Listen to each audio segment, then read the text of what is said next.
মমতা বন্দ্যোপাধ্যায় রেলমন্ত্রী থাকাকালীন Indian railway catering and tourism কর্পোরেশনের সঙ্গে সারদার চুক্তি হয়। সারদা কেলেঙ্কারির তদন্তে ফের চাঞ্চল্যকর তথ্য পেল সিবিআই। 2010 সালে রেল বাজেটে তৎকালীন রেলমন্ত্রী মমতা বন্দ্যোপাধ্যায় পিপিপি মডেলের তীর্থস্থানগুলিতে ভ্রমণের জন্য ভারত তীর্থ প্রকল্পের ঘোষণা করেন।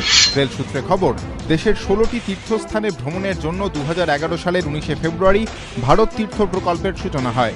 সেজন্য কয়েক মাস আগে রেলের নিয়ন্ত্রণাধীন স্বশাসিত সংস্থা আইআরসিটিসির সঙ্গে একটি চুক্তি সই করে Sarada tours and travels.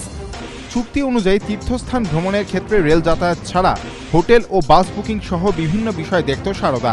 Bharat তীর্থ প্রকল্পে দুবার 14 রাত 15 দিনের ট্যুর প্যাকেজে আইআরসিটিসির সঙ্গে যৌথভাবে কাজ করেছিল সারদা।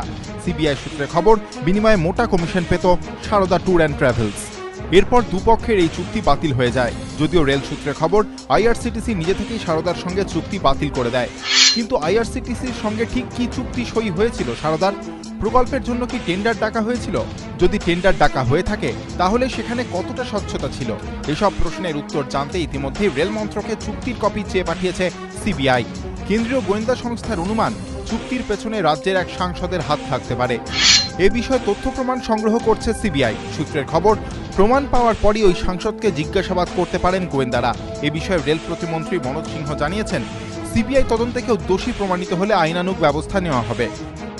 आईआरसीटीसी के साथ शारदा ग्रुप का एक चुक्ति के बारे में आज क्वेश्चन आ गई है। सीबीआई इसका इन्वेस्टिगेशन कर रहा है।